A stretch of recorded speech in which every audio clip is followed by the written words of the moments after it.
Yo sé, escribió recientemente Julio Cortázar, que la última entrevista que me van a hacer será en las puertas del infierno. Yo no creo que esta sea la última entrevista de Julio Cortázar. No estamos en las puertas del infierno, sino en un café de París. Julio Cortázar llegó a París a los 37 años, cuando era un escritor pobre, desconocido, que había publicado apenas 2 libros en su país.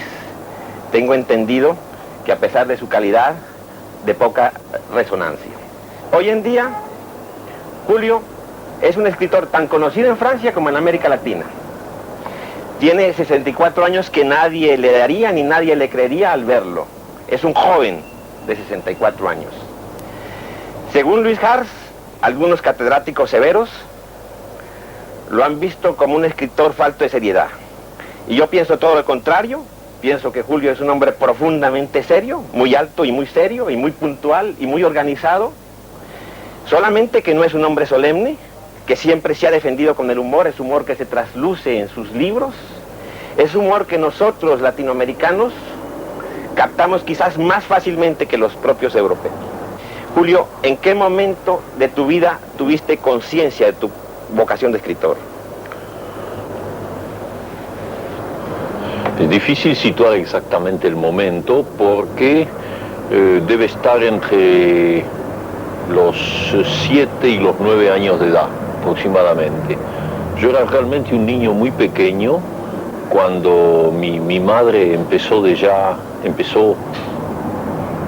a coleccionar poemas y pequeños relatos y pequeños textos que yo iba escribiendo en cuadernos y en papeles sueltos.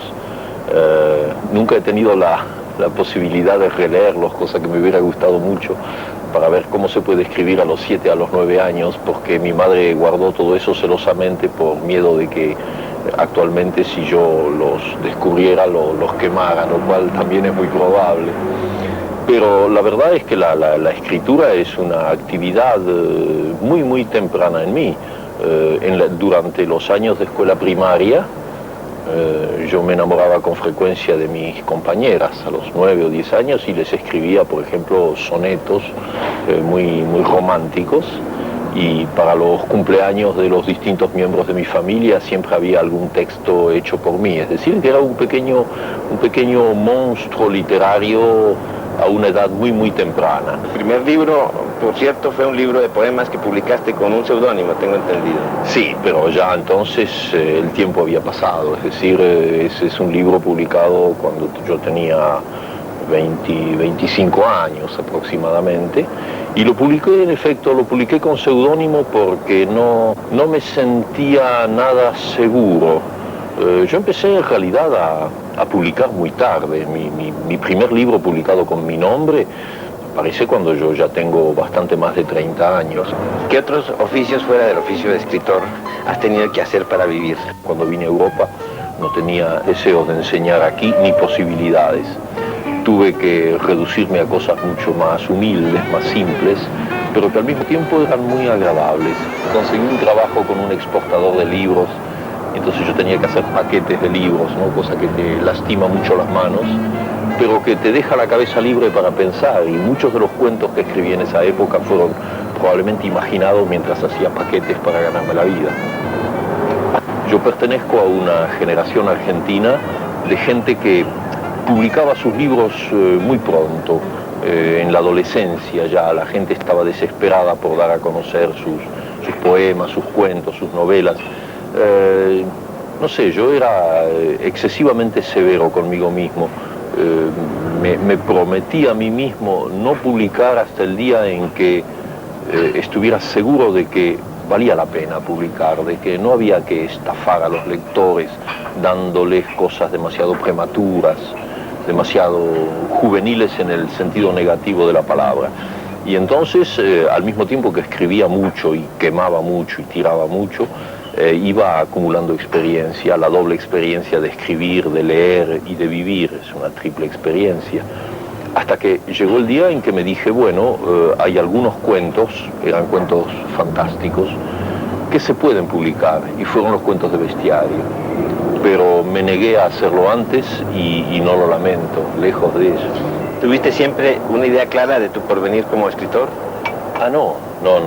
¿Qué quiere decir porvenir como escritor? No, para mí escribir es en un presente absoluto, no hay ningún porvenir. Entonces yo te voy a decir una cosa que te va a parecer hipócrita, y sin embargo la digo, y no es la primera vez que la digo. Yo no me he considerado nunca, ni me consideraré nunca como un escritor profesional. ¿Ves? Yo vivo en un país donde la escritura es una profesión. Los escritores son en general profesionales, es gente que tiene ya un estatus de escritor.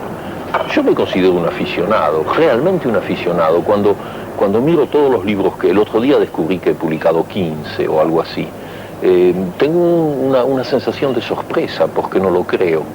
No lo creo, yo estoy siempre un poco en mi primer libro. Yo escribo porque me gusta, por darme el placer de escribir, y en ese sentido me considero un aficionado. Y no es entonces la idea de carrera no existe para mí, fíjate, a tal punto que cuando yo vine a Francia, me gané la vida, como acabamos de decirlo, haciendo paquetes, y después como traductor en la UNESCO, en las Naciones Unidas, es decir, cosas que no tienen nada que ver con la literatura. Sí, jamás se me ocurrió pensar que yo podía vivir de mis derechos de autor. ¿Has vivido alguna vez de tus derechos de autor? En este momento vivo de mis derechos de autor, porque mis libros se traducen a muchas lenguas, además del idioma original. ¿Pero estimas que lo esencial de tu obra está ya escrito? Lo esencial de mi obra, bueno, habría que discutir sobre la noción de esencial. No, yo creo que ningún escritor cree que lo esencial de su obra está escrita, porque no sería un escritor si pensase lo contrario.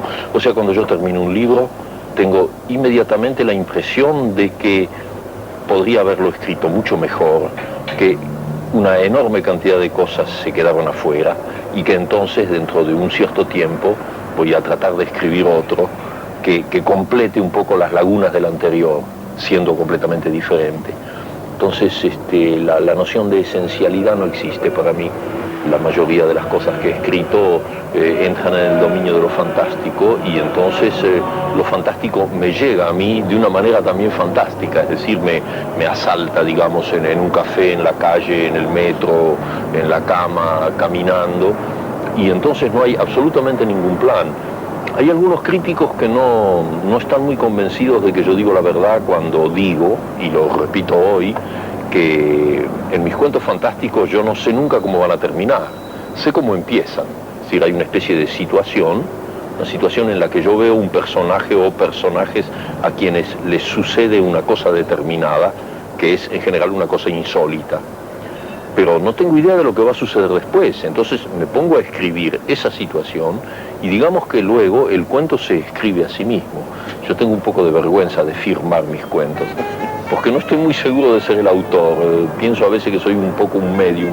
En cambio las novelas no, claro. En las novelas, aunque hay a veces elementos fantásticos, la novela exige de todas maneras una visión global de lo que uno quiere hacer. Y sobre todo en novelas como la última que escribí, el libro de Manuel, que además tenía una intención política, y entonces ahí sí las cosas fueron previstas en la medida en que yo puedo prever, porque todo cambió. Pero no con un plan muy rígido, de todas maneras. Ah, no, la noción, una idea global. La noción de rígido es absolutamente contradictoria de lo que a mí me gusta hacer, y incluso de cómo me gusta vivir. No, digamos que yo trabajo dentro de un sistema completamente plástico, en que las cosas pueden cambiar de un minuto a otro y de una página a otra. En tu trabajo de escritor, ¿cuál es el momento que más te interesa? Es el momento que más me interesa, es decir, el momento en que yo me siento más viviente, en que me siento justificado como persona, es cuando estoy sobre mi máquina. Yo escribo a máquina, sobre mi máquina, escribiendo un cuento o una novela.